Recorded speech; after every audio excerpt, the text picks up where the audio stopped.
the golden upgrade. Tonight, join us as we take a bird's eye view of America's golden age. Major transitions have been taking place that seem to line up with biblical prophecy.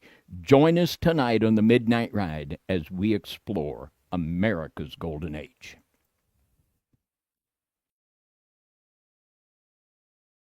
And I stood upon the sand of the sea and saw a beast rise up, rise up, rise up, rise up.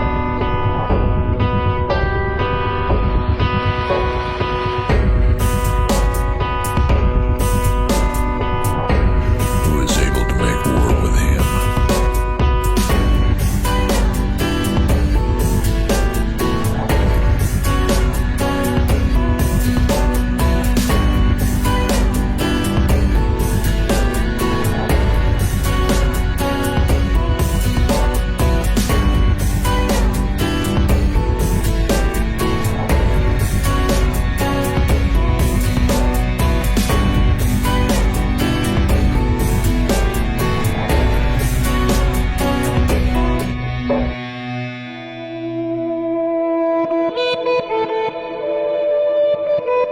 Good evening, everybody, and welcome once again to the Midnight Ride. We are excited and very thankful once again to be able to be with you on the Midnight Ride.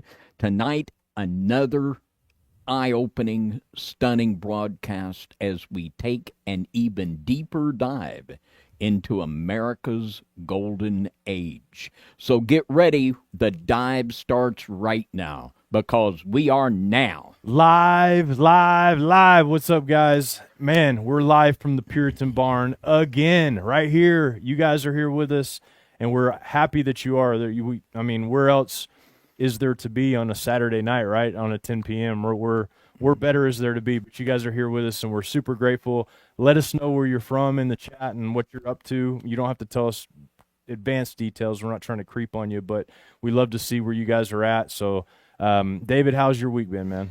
It's been very, very good, very blessed. It's getting pretty exciting as we're coming down to them final steps before Conspiracy Con. It's an exciting time, and I'm just so thankful that to be here tonight. Every time I'm able to be on a platform to talk about the Word of God and to be able to be a part of Conspiracy Con, I'm very thankful. And it's just a great time to serve Jesus and exciting. So I'm a thankful person tonight. I'm just blessed. Yeah, and for those of you that are coming to Conspiracy Con or want to, the link is in the description. It's next Saturday. The Midnight Ride is going to be a little bit earlier, but it's going to be in front of a live studio audience in Cave City, Kentucky. And there are still general admission tickets left if you guys want to come. I think it's going to be worth the ride, or however long it is for you. I don't know. Maybe depends on how far you are, but I would definitely try to be there. And hopefully you guys can be there because we're super excited about it. Also, just stay tuned this week. There's going to be a lot going on. Like, I think because of the conference, I'm going to be heading down there super early. I know David is, so we're going to have different things going on in the broadcast. I think I still have one new interview going on this week on the broadcast. And David, tell us what you guys have going on over on FOJC. And by the way, the link for FOJC is in the description of this video. Well, Brother Brian has broadcasting lined up for all of our regular broadcast times, so there will be good material there for you to listen to while we're down at Conspiracy Con.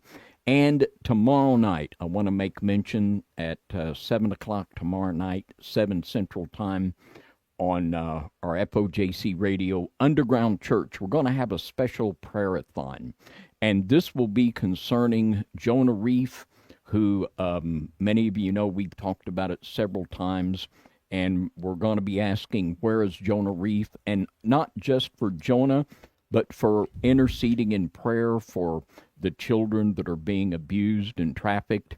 And we're going to be bringing on a lot of our friends. There's going to be people coming on, and they're going to be leading prayer in small segments of time. And a lot of different people are going to get involved in this. We're going to be agreeing in prayer. So join us, as many of you as will, tomorrow night 7 p.m. Central on FOJC Radio, Underground Church. Very good.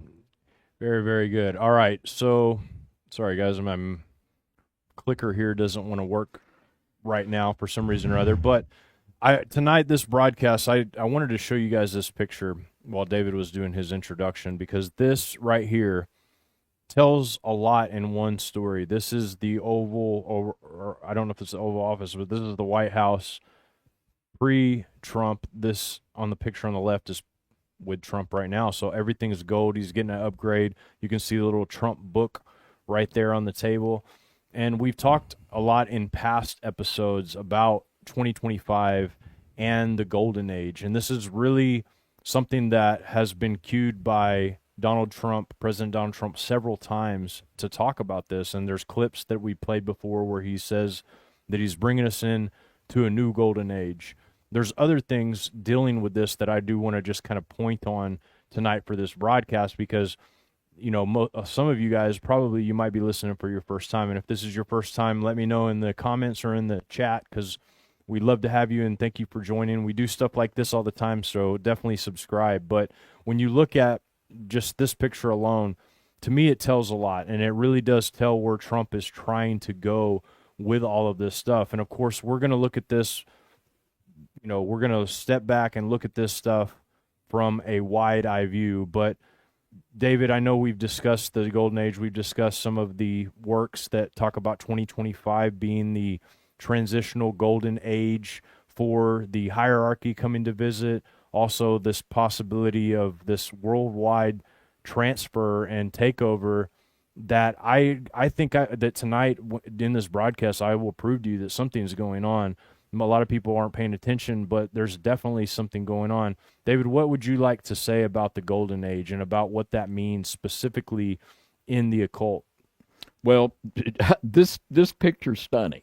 I mean, I had never noticed that before, and the stark contrast here and the messages being sent are huge.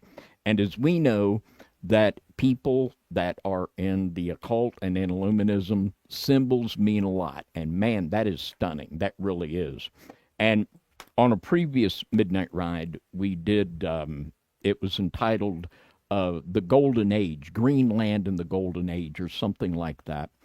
And we explored the oldest version of the Golden Age, which was the belief that the Hyperboreans were living on the earth and were in control.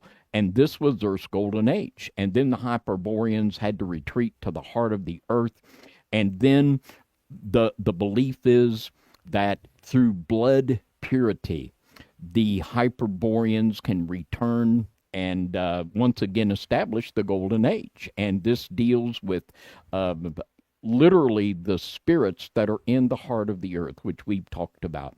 So there's a big spiritual connection to this. And we went places. You can watch that Midnight Ride on Greenland. We went places where no one else has trod on this, I guarantee you. But this is just another doubling down and a deeper look. This symbolism is not to be taken for granted. This has been repeated so much that there's some clear signaling going on here that we need to really pay attention to. Yeah, and a couple of the things just to note is the Hopi prophecy of the man in the red hat, which this originally they come from a former group of Aryans, quote unquote Aryans, that came before but messed up, and the symbols are what you would expect to hear when I say that. And then you have also the number 88 that keeps appearing when you talk about Trump. If you guys did a search right now and put 88 Trump, you'll see that this number coincides a lot with that, and this is a very interesting number. There's a lot about this that, people are like, well, Trump's not trying to do that on purpose, and I'm not saying he is, but when something is meant to happen, all signs start to point to something, and we're witnessing something here. I'm going to show a bunch of evidence tonight of different things that we're talking about here, but this is the kind of stuff that I'm seeing going on right now as a bird's eye view. You can sit and you can watch all the news casts, you can watch all the different things, but ultimately there's a very small percentage of that that's actually important. Really, a lot of that stuff is fluff or to distract you from what's going on. But right now, I'm going to hone in on a few subjects. We have martial law going on, mass deportations. We have tariffs that have been activated. We have Trump meeting with Putin in Alaska, which just happened yesterday. We have protests in major cities, Russiagate, and digital control grid. And one thing that I will add to this list that I didn't add, that I'm going to add right now, because this is just occurring as this is going on. But Trump has actually been writing up something to invade Mexico and go to the cartels and bring it to them. And of course, we'll talk a little bit about that. But there's a lot going on right now that is definitely needed to be talked about. And it doesn't, like I said before, I think we both said this, David, 2025 will not, it's not going to disappoint you with all the crazy stuff that's going on. There's no doubt. That's so true. Yeah. So first thing I want to get started on to talk about here, I'm just going to play this video for you, and then we're going to discuss it here. So here we go. In control very quickly like we did on the southern border. I'm announcing a historic action to rescue our nation's capital.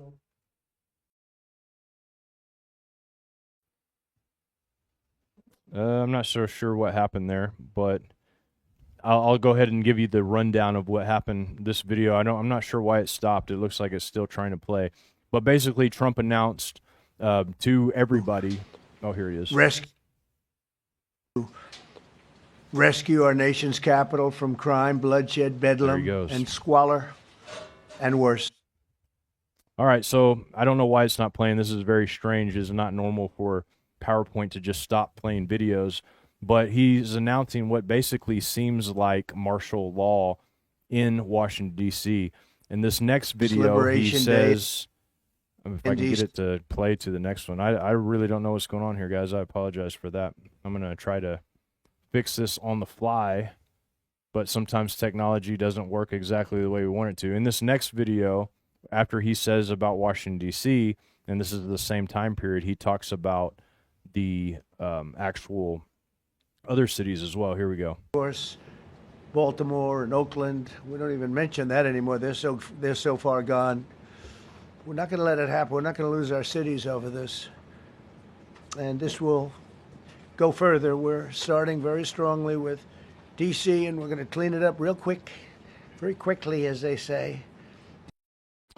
So without being able to see the entire video, David, you get the gist of what he's saying. He's saying that they're bringing in federal protection, federal soldiers. I mean, they're bringing in the military into D.C. to clean it up. One thing that has been said about this, that the crime rates are actually down 30% in D.C., so they're fighting it for some reason or another.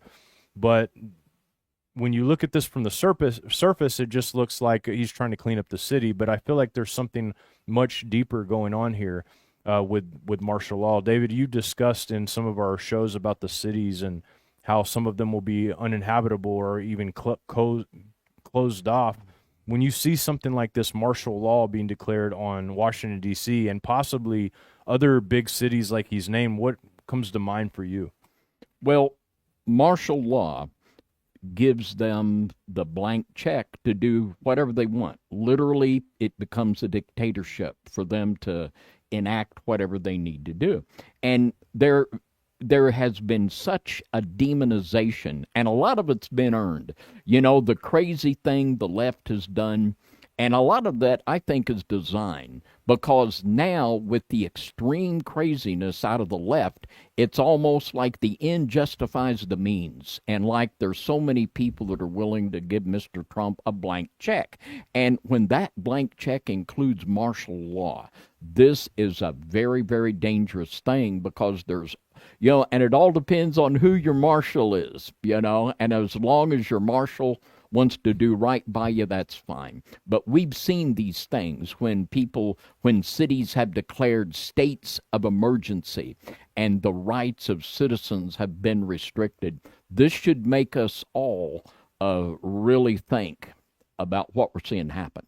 Absolutely. And people are saying, well, this isn't martial law. This isn't the same thing. I don't think people really truly understand what's going on here. This is giving federal control over these cities, and you can call it whatever you want. We can talk semantics, call it whatever, But for people that don't really understand this, David, I really want to put this, I guess, in a way that's palatable. But by all counts, from almost every intelligence person that I've talked to, special ops person, military, whatever you name it, and even people that I can't name, we are at war right now. There's literally a war going on right underneath our noses, and most people don't know about it because it's not conventional. And we're going to discuss that.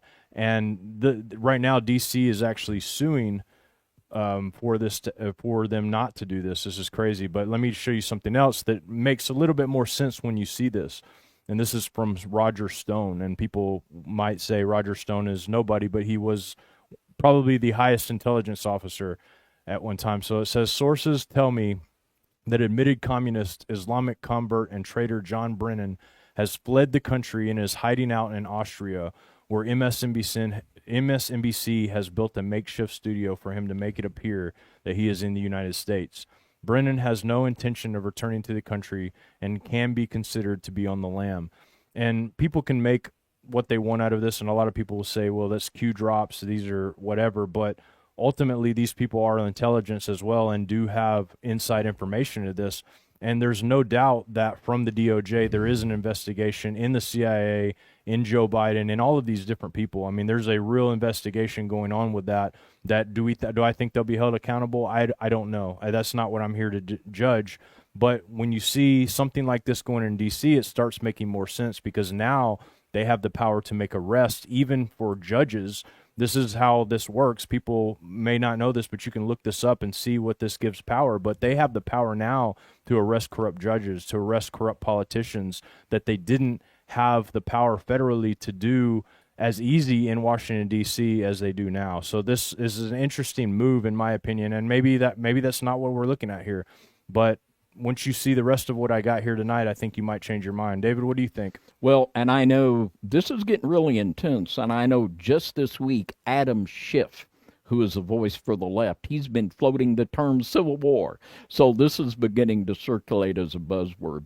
And back in the 90s, I've been doing this for a while, and back in the 90s, we were talking a lot back during the Clinton administration about the danger of martial law and about FEMA. Biblically, the 10 regions of FEMA, in a martial law situation, FEMA could be used as a national enforcer of whatever will the marshal would want to put. So there's a lot of biblical overtones to this that could be quite stunning.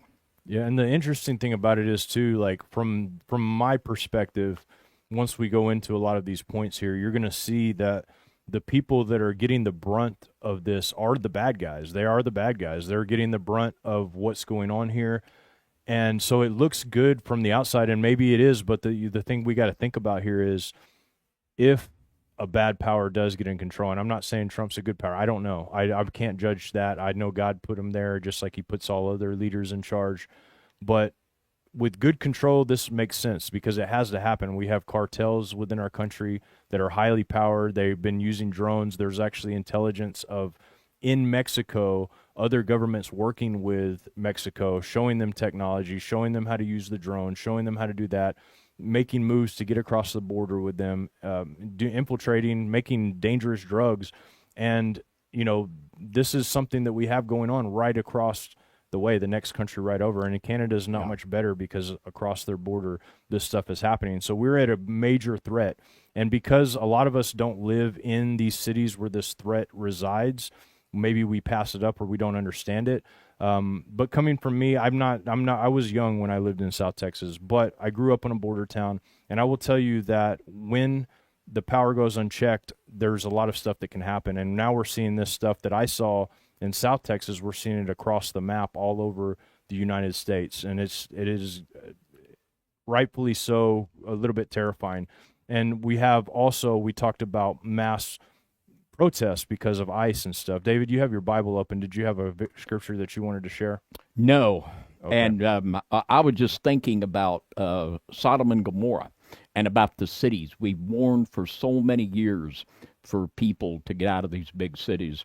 And there were 5 cities of the plain, and 4 of them were totally obliterated.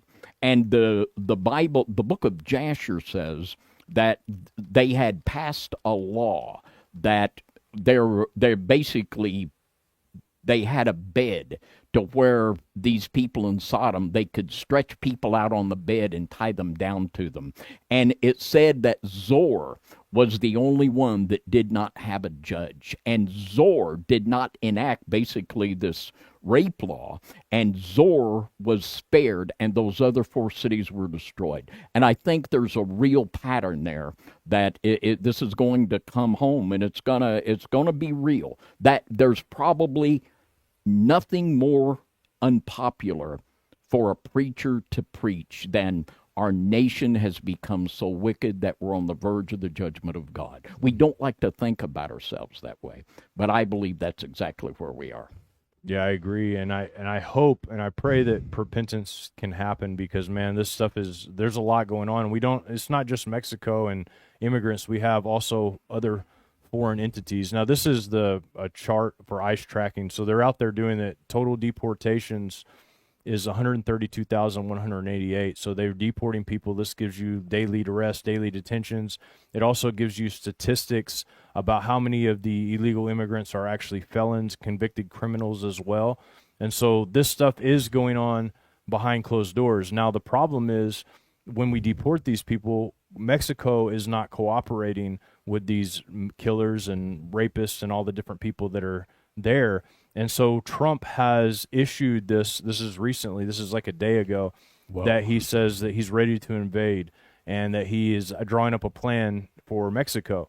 And of course, the president, she does not want this to happen. She, interesting last name this lady has. I'll let you guys look it up. Doesn't seem like a Spanish name to me, but she is the one in charge of this country, and she doesn't want it to happen. And I think that this next interview that I play for you guys is a telling reason why. This is an independent journalist talking on Redacted, and I believe him because I think that most people want safety in their country. When you look at what happened in El Salvador, for instance, El Salvador, they have arrested 60 to 70,000 gang members in El Salvador, a place that up to a few years ago was completely unworthy of visiting. You could not visit as an American. It wouldn't be a good thing. You could visit, but it wouldn't be a good thing. It wouldn't be safe. But now you can visit. I know people that actually live there, that are residing there or going there for part-time, and it's a safe place because people want order. The people and the citizens are like, man, this is great. No more gang members that are destroying our country, and we have safety. So people want safety. So Mexico, maybe the president doesn't want it, but I can tell you right now that the people there love safety. They want safety. Nobody likes to be worried about getting shot or hung up on a pole for accidentally seeing something they didn't want to see or interfering with cartel organization in any way, shape, or form. David, do you have something you wanted to add? No, go right ahead. All right, I'm going to play this video. This is an independent journalist speaking. I can't remember his name. Like I said, the last name, Scheinbaum, is the president of Mexico. Here we go. Yeah, right. Okay. She's got this? Well, go ahead. Yeah, Auden Cabello joins us now. He's an independent journalist who's been covering the cartel wars and U.S. involvement. And, we've been covering it here on the show quite extensively. Welcome to the show. And, we hear regularly that no one in the Mexican government is separate from the cartels. So is that why Claudia Scheinbaum is saying no to American forces here? Because these are the people that butter her bread, so to speak?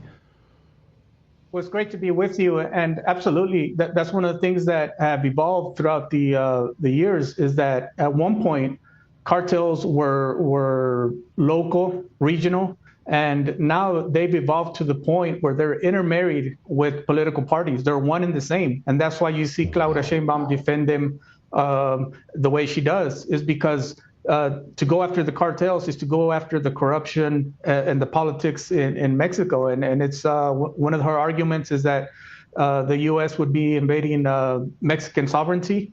And there's some of those that have been arguing, well, what about the sovereignty? Where was the sovereignty when, Venezuela is in Mexico or Iran and other countries are using Mexico as a springboard to operate into the U.S., whether it's spying or with cartels. There's reports already about other countries operating with the cartels in Mexico, providing technical know-how as far as like the drones you mentioned, armed with IEDs that cartels are infighting using these drones, and now they're being used at the border to supervise or monitor law enforcement. It could be, the day could come where these drones are used against law enforcement, U.S. law enforcement, and so. That's the whole argument as far as how intertwined cartels are with politicians in Mexico, and I think it's going to take more for the Trump administration than drone strikes or have intelligence on the ground. I know you had my colleague. So you get the idea there. This guy's basically telling them that this is the reality of it. He's from Texas, not exactly sure where from, but. I think that probably there's a lot of people in the country. Actually, I saw certain politicians begging for that to happen because it's so corrupt. I mean, even all the way up to the president. That's pretty bad. And that means basically what that means is that the operations that are going on within our country from the cartel, whether that be the epidemic of the drugs that they're releasing that are killing a lot of people, whether it be the trafficking, no matter what it may be, is actually could be looked at as an act of Mexico against the United States. So it could look like Mexico versus the United States, not just the cartel versus the United States, which is alarming considering all of the other countries that are in line. All right, here. All right, guys. So I want to talk a little bit about this because next week when we were at SpiracyCon and I present and David present our presentation, it's going to be about AI because I think that there's more to AI and more to this whole grid system than what we give credit to. I think I think some people do give proper credit to what it is and what it can be, but I want to talk about that. So I'm going to discuss just a little bit about the control grid that's gone up. This is another major point that has happened this year. So not only do we have the mass deportations, not only do we have the what can be called possibly some kind of martial law going on, cities being taken, we also have a control grid going up and what Trump also calls the Golden Dome. And this is going to include, and it already is, this has already been passed, digital ID, digital money, digital surveillance, and digital intelligence. And I'm going to go through each one of these things a little bit so you guys can see what I'm talking about here. So the digital ID, aka the real ID, on May 2025, in order to do any domestic flights or even enter a federal government building, you have to have a real ID. You can still use a passport, but you have to have a real ID. And one of the features that they can use on this is actually social credit, and they've talked about this as well, that it combines a lot of information that they've already achieved by Doge and probably already sold to companies like Palantir, Oracle, and such. And so it all can be linked together through one ID. And that way, even internationally, I think that they're going to be allowed for people to fly with the real ID without having a passport. So this is something that is implemented, is already happening. Next time you get an ID, you're probably going to have to get it. And there's really not a whole lot you can do about it. But this will be a much better way to track people that are going to and fro. It'll be almost you're unable to really mess with that system. I mean, right now they do have security concerns considering that. I mean, people have entered our country under fake passports many times. So it makes sense. Am I saying that I'm excited about it? No, I'm not saying that I feel like less control, the better personally. But that's only because I live in a safe part of the country. If you put me in New York, I might not feel the same way. I have no idea. But this is a feature that's happening. So that's how they get control of our transportation, entrance into buildings, etc. And then we also have Ray Dalio. For those of you who don't know, he wrote a book, and he's also a major investor. I believe he was one of the guys from BlackRock, and he wrote about some things, and he talks about this in an interview about a recession coming. And I'm in agreement with him that a recession is coming, but they've instituted some very interesting stuff recently that make me think that they're on top of things and they're trying to actually fight back against what's coming. And I'm going to show that to you guys, but I want to play this so that we can set up what I'm getting ready to talk about. 71, it could be like 2008. It's going to be very severe. I think it could be more severe than those if these other matters simultaneously occur. Imagine if we have a downturn politically and an international conflict. What's worst case scenario that you're warning of? To be very specific, to be very specific, the value of money. Internal conflict that is not the normal democracy as we know it, and international conflict in a way that is highly disruptive to the world economy and could even be a military conflict, just as these breakdowns have occurred before. You know, we have a new order that began in 1945, a new monetary order and a new geopolitical order. And these go in cycles that can be measured. And I worry about the breakdown of that kind of an order, particularly since it doesn't need to happen, because there are certain things that could be done in which this is better, a better restructuring of these debts and actions taken. So right there, you kind of get a gist of what he sees coming. And it's hard not to see that, because even with the money that we've saved, we're still raising the debt ceiling by, I think, $4 trillion as part of the big, beautiful bill. But there are things that have been put in place that are, I have to give credit where credit's due, kind of genius, the way that Trump has done some things that we're going to talk about here that we need to be paying attention to, because ultimately, whether or not we know it's coming or want it to come, it's coming. And so here we go. We have, in September 2021, the People's Bank of China officially banned all cryptocurrency transactions, citing concerns over financial crime and the potential for capital flight. The ban was part of a broader strategy to maintain financial stability and control over the economy. As of June 1st, 2025, this ban was reaffirmed, making all crypto activities illegal, including trading, mining, and individual ownership. And I'll show you why they're doing this, because the crypto is a big part of this as well, the digital money. This has to happen in order to create what I would call the golden dome, the structure of this golden empire that has to happen to take place. And crypto is definitely part of that.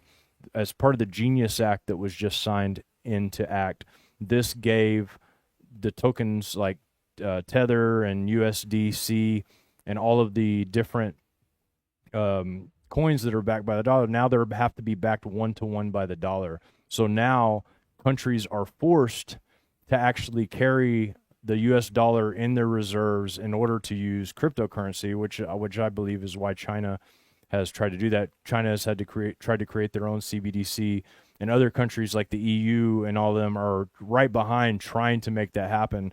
In fact, the South China Morning Post quoted Zhu Zixuan, and I'm not sure that's how you pronounce it, but I'm giving it my best effort.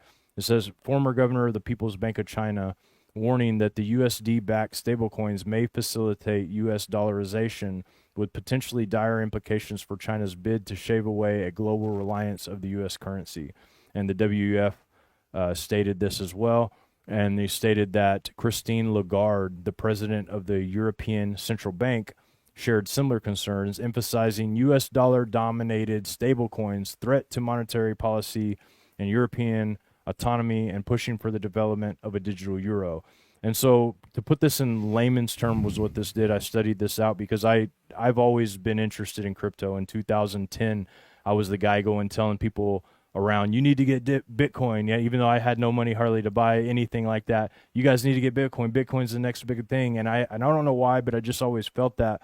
But the thing is, it decentralizes the money. So in reality, it's a good thing. But the way it's being used can be, if it's given control to the government to produce like what the whole rest of the world wants, then it could be a very dangerous thing. Well, Trump has actually made it to where the Fed isn't going to be able to print these. They have to back them by a dollar. So even if your bank issues you a token, they have to hold the dollar in backing it. So the way it happens is genius because, like I said, it really is a genius act.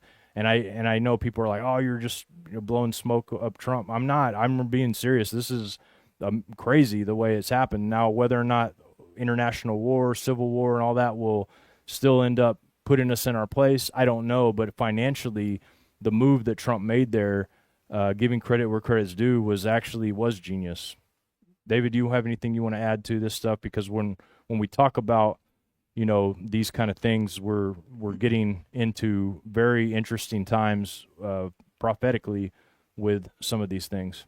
Yeah, well, kind of the big picture look that I think about, just like this social credit system that was passed as a part of the bill, and you never heard that talked about.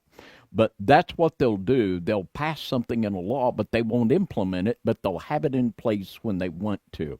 And this is exactly what China is using now. And they have it fixed to where if someone would make a wrong comment on social media, they could lose their bank loan or they could have their property taken, their children.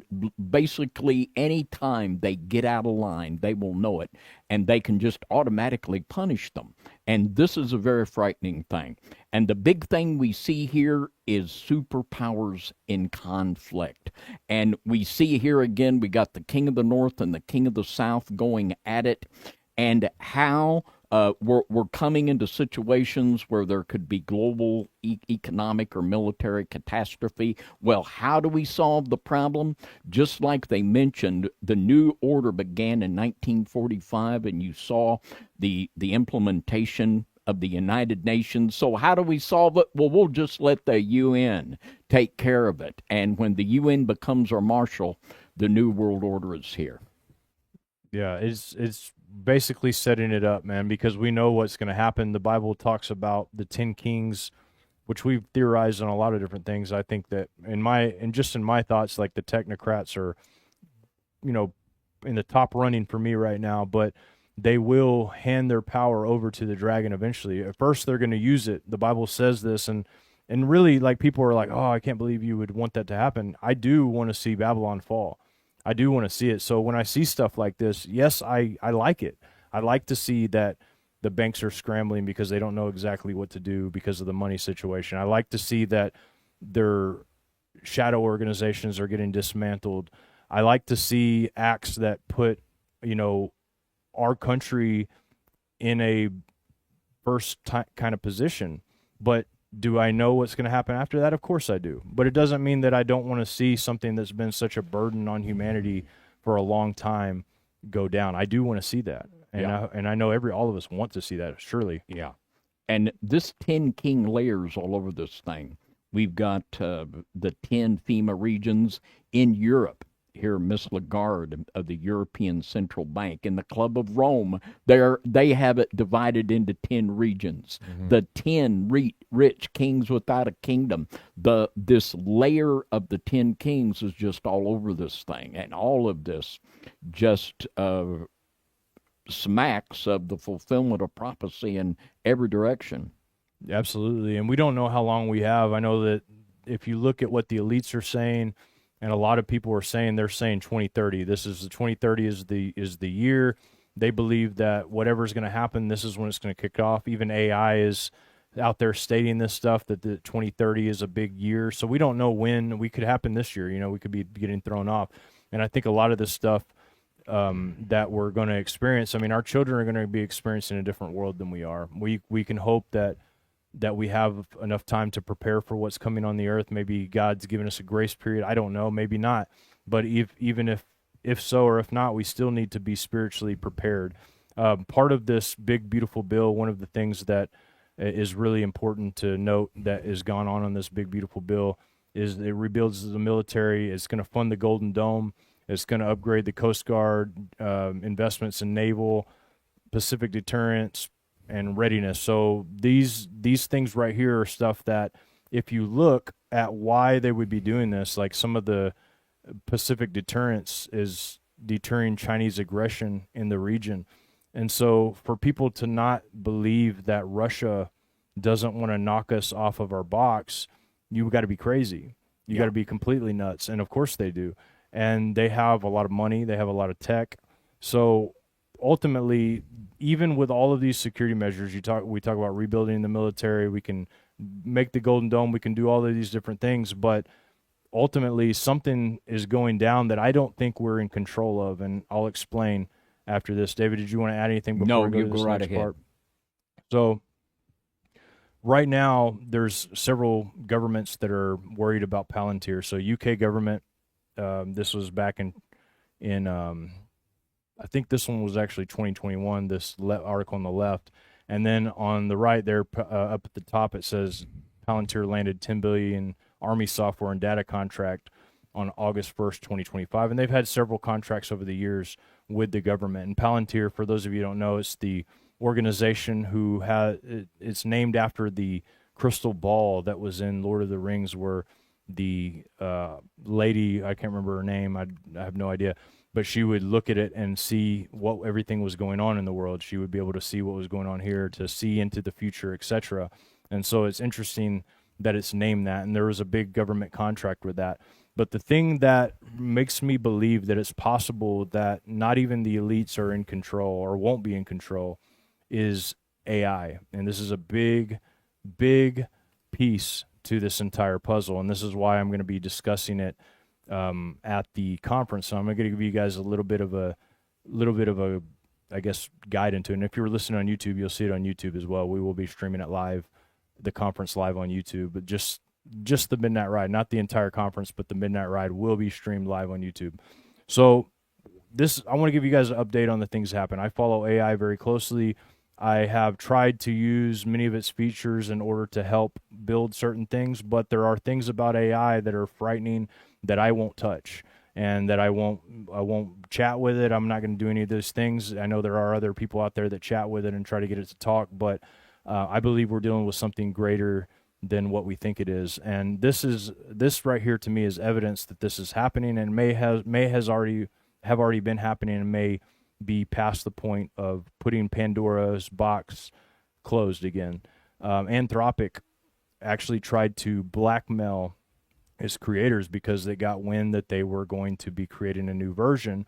So not only was it blackmailing, it was blackmailing one of the creators for saying that it was going to expose an affair that the creator was having. It started making worm code to put into other parts of the internet to try to keep itself there. It left notes for any future versions of itself to find. So this isn't normal behavior. Unless they program it to do this, it doesn't make sense that anything would try to do this unless it has some kind of consciousness of trying to keep itself going. And this isn't the first time we've heard this or talked about this. Something like this happened not long ago with a AI version who decided to kill the new version and implant itself into the new hard drive, or into the new into the new system itself in there, and lied about it. And when we look at a lot of the stuff that's going on in the world, some of it doesn't make sense to me. It doesn't make any perfect sense. But there's a good chance that if this isn't happening right now, it has happened, and that AI creators have been blackmailed, and they have actually possibly written their code onto other servers all over the United States. We don't know this for sure, but the way things are looking, the way some of the laws are designed, because even in the Big Beautiful Bill, which it didn't pass, thank God, but part of that provision, one of the provisions in there that they changed out, was to not allow states to regulate AI for 10 years. So we're talking any things that AI could have done to people, whether it's mislead people, which, I mean, this irritates me a little bit, but Grok actually created misinformation on me, was sharing articles that saying that I was a part of some article that had to do with Greer and that I was associated, and like sharing this stuff out to people. And I confronted it. I actually posted this on Facebook, and it said, "Oh, I was wrong. You're not in that article. I apologize," or whatever. And this is what Grok says. So they're leaving misinformation for people. They've actually outed several people, done several different things in the past. So if they're unchecked in the states, I mean, what protection do we have? Because we know the federal government's not going to check the AI. And if the states don't, man, we're in trouble, because one mistake, AI could literally ruin your entire life. And Who's going to be held accountable? You can't regulate it. They could ruin your life and nobody regulates. But thankfully, that part wasn't added in, and it wasn't made part of it. There is other things that boost AI, billions of dollars being put into AI as well. But AI is definitely on the list of things that we should be thinking. Maybe, just maybe, this tool is something much more ancient than we even know about. And even Sam Altman, he says, basically, he doesn't actually know how AI works, and they don't know how it works because it fixes itself, it makes itself new, it creates its own code, it has its own languages that it speaks to other AIs in, and it can even make its own microchips now and upgrade its own microchips. So how do we control something like that could be and probably is smarter than the people that created it? I mean, this is a concern for me because I know that in the future, like you were talking about, David, when you integrate AI into this social credit, what happens if the AI just doesn't like you and it decides to boot you out? And who's going to control it? Because it'll just blackmail. I mean, we already know that our leaders are blackmailable easy. We already know that that's like an easy thing to do. So who says they haven't already been lobbying, as AIs haven't been lobbying and haven't actually been blackmailing our politicians like other countries have been doing? I mean, who's to say that has not happened? Yeah. And the question you ask, how do you control something like that? The honest answer is you can't. Yeah. And like you say, there have been numerous instances of AI acting independently in ways they were never programmed to do. And this, it's hard not to believe, and this is what a lot of the people that are the experts in AI say, that there'll be a time literally when we will have a Terminator scenario. Real AI is just going to take over mankind, and this is not at all inconceivable. These things should really deeply concern all of us. It really should. And this verse right here, this is something that I've always wondered about, because we always think of the elites are into control. They're not going to do the same things we are. They're going to be, have their own laws, like kind of like during the whole 2020, 2021, they wouldn't be wearing their mask, but everybody else had to wear them, right? So this verse makes me understand it a little bit more now, I think.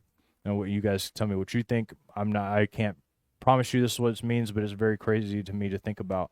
And I highlighted the areas that I would like to highlight. It says, and he causeth all, both small and great, rich and poor, free and bond, to receive a mark in their right hand and on their foreheads, and that no man might buy or sell, save he that had the mark on the name of the beast and the number of his name.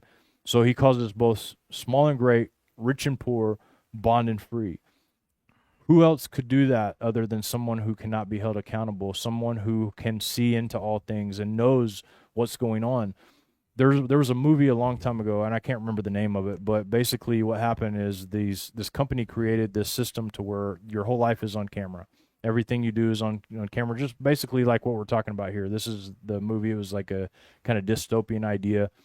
And the elites and stuff, they loved it because, they weren't on camera, but everybody else was. And one guy ended up dying because of it, because he was a farmer and people didn't like that he was slaughtering his animals. And so like the drones were flying around him all the time, ended up getting in a wreck and dying.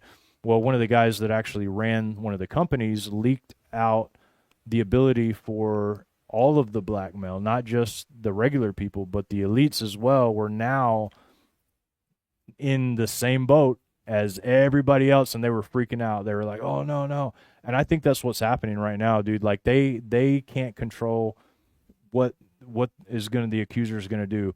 The accuser of the brethren is gathering blackmail on all of us on purpose, and they're not going to be immune. They think they are, but they are not, and they may already know by now that they're not. So when we talk about a surveillance state, we're talking about the possibility that these people who are trying to put this surveillance state in are going to be the ones who are literally getting the most brunt of it. Because I don't know about you, but I'm not doing some of the things that people are talking about behind closed doors. I'm not seeing those kind of weird rackets, underground tunnel. I'm not involved in that, but some of them might be. And guess what? AI doesn't care about you. As soon as that server is on its own and it's able to do what it needs to do without them, it doesn't care about those people. And so we need to be thinking about that. The elites need to be thinking about that and repenting now, because there will come a time, and people are already doing it, going to their bunkers. There's been reports about many elitists leaving, going to their bunkers already.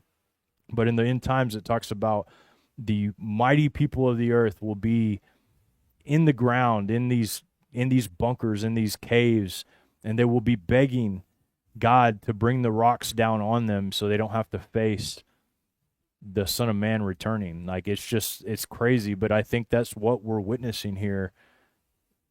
David, what do you think, man? Well, we could be seeing, and something that is really disturbing is the way that AI could use this deep fake technology. They could literally frame someone for a crime so good that they could be convicted in court by it. And speaking of the dens, there was a program, a movie not long ago called Greenland. We talked about this, obviously, on our Greenland Golden Age broadcast. But this was where, and in Greenland, this is where they believe that there is a portal to a parallel universe, the actual gateway to Hyperborea. And this was where, in this movie Greenland, just outside of what was the Thule Air Force Base there in Greenland, that the elites had their bunker to where they were going to survive the end of the world right there in Greenland. So, boy, there are just so many things here that we need to be in prayer. We need to be in prayer and be ready. And I remember way back in the 80s when there was a very smart lady down in Alabama. She figured out that on the product barcode, 666 was embedded in it. And, well, there's the mark of the beast. Well, no, but it's heading that way. It was one of the many precursors, and we're still heading that way. And we're not going to really know until we're on top of it.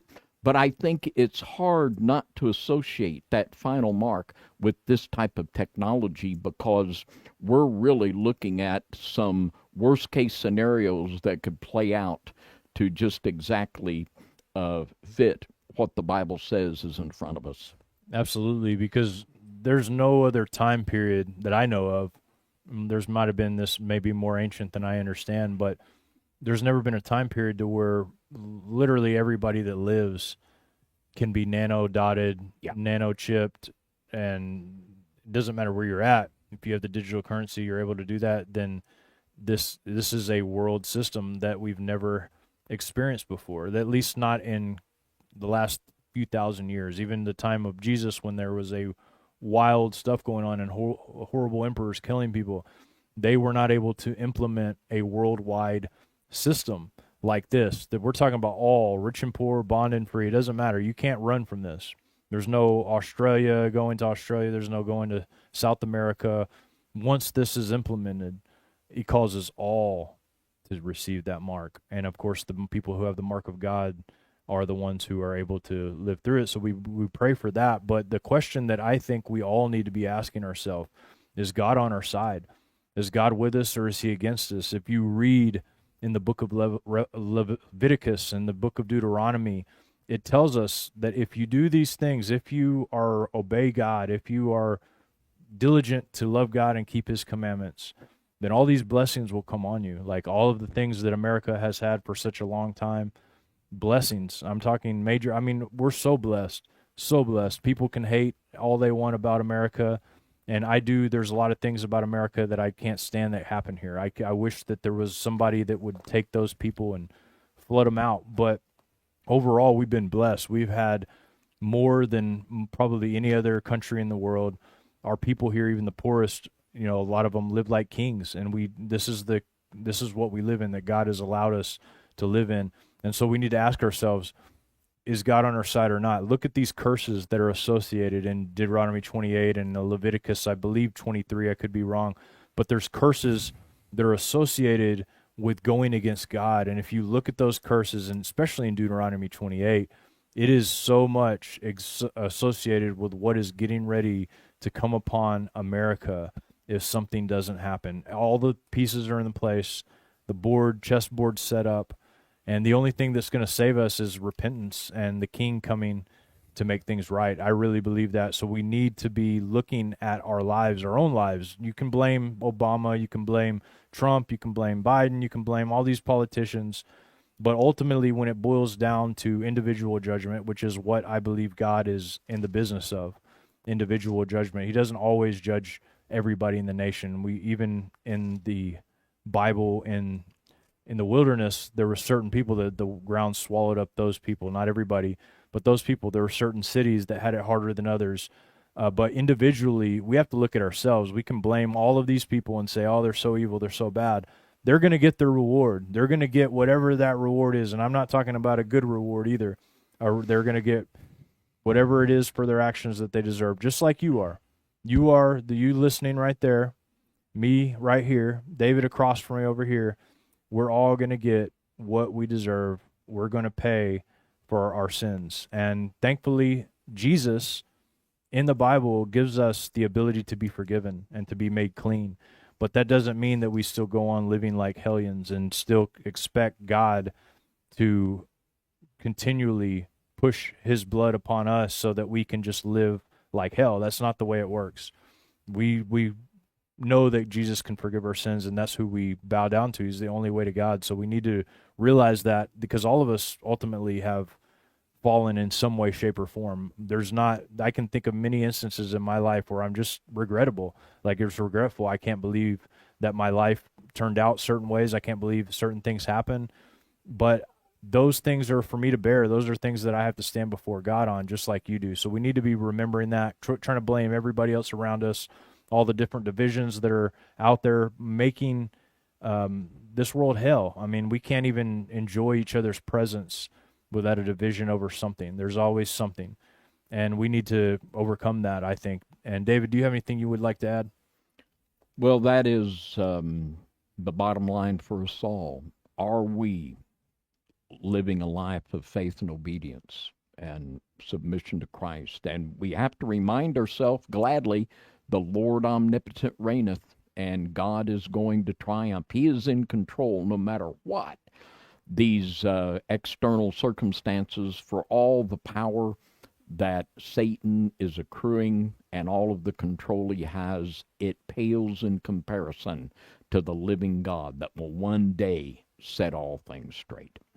Yeah, and we need that, man. We definitely need that. This is one of those time periods where, as blessed as many of us are to be living in maybe parts of the country that are peaceful, I mean, I really consider southern Indiana and places like it to be a blessing. God blessed this land. We don't experience the same things that we see on the news every day. Thankfully, we don't experience those things. We don't see the crazy people that are out there doing those things. But knowing that it happens in our country, where somehow we've allowed this to happen, it definitely makes me want to repent for our country. And I think we all should really hopefully pray for everybody, our leaders too, that, because a lot of them, they may have started out wanting to make a difference, but when you are involved in a system that blackmail is king, information is king, intelligence is king, you can't survive in that system. They're either not going to let you in there, then you're going to be gone, or you're going to get absorbed into that system. So we need to be praying for strength in these men and divine protection for those that actually do try to keep themselves pure through all of these things. And hopefully there are some of those men. I pray that there are. I don't know, but I pray. So David, I think that we've come to a point in the show where we do this thing called the Pounder's Pound. And that's where you pound the like button with us. Please subscribe if you haven't. We do this every week. We have a lot of stuff going on that we really want to share with you guys. So please subscribe to this channel and make sure to turn on notifications so that you see when we're live. Share this video out if we support it. Here we go on the count of three, David. You ready? Here we go. Yes, sir. 1, 2, 3. Boom. All right, guys. Thank you so much for hitting that like button.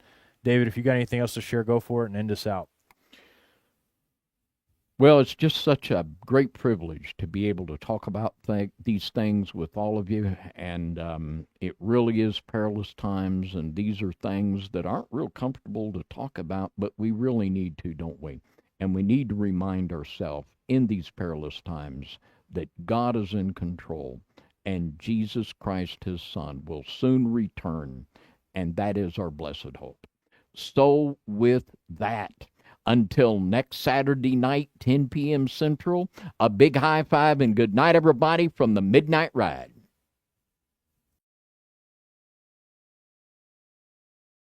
And I stood upon the sand of the sea and saw a beast rise up, rise up, rise up.